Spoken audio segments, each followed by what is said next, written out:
en quittant le bourg de Lechrist par la route de Penkesten. Sitôt franchi le Kerzalo, qui n'a pas remarqué cette rangée de maisons mitoyennes, blotties à l'étroit entre falaises et routes, à la cohérence architecturale indéniable. Le village de Cotillon est caractéristique du phénomène qui touche les abords des forges d'Hennebont à la fin du XIXe siècle, le long des axes de communication principaux.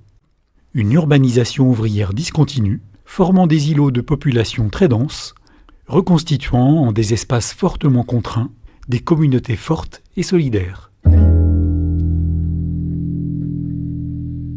Sur le nom déroutant du quartier, on ne saura rien dire d'assuré, sinon la piste d'un ancien lieu dit Quettillon, signalé à la fin du XVIIIe siècle, devenu à l'usage Cotillon.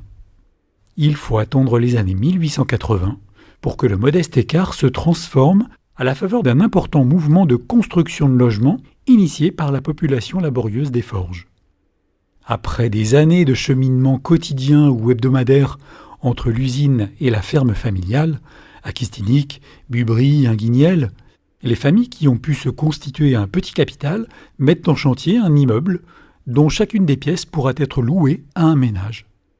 Grâce à des matériaux extraits localement, bois, moellons et linteaux de granit, cette génération bâtisseuse donne naissance, vers 1890, au quartier de Cotillon que l'on connaît aujourd'hui.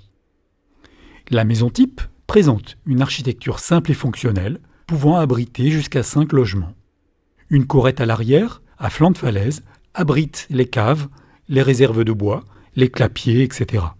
Les jardins potagers sont situés à quelque distance, route de Kervarnel.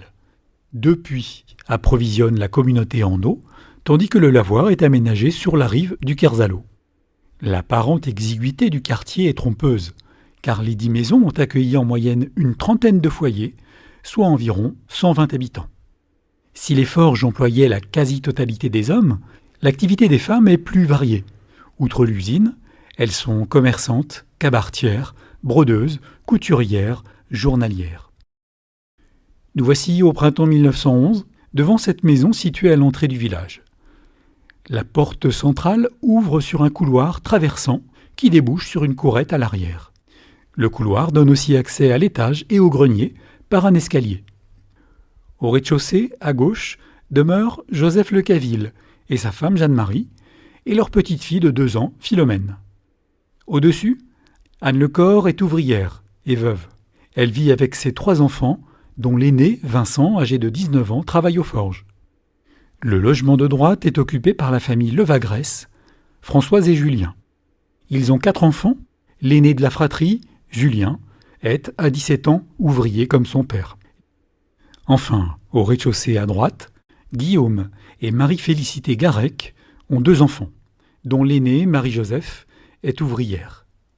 La pièce unique du logement fait aussi office de débit de boissons et de petite épicerie, tenue par Marie-Félicité.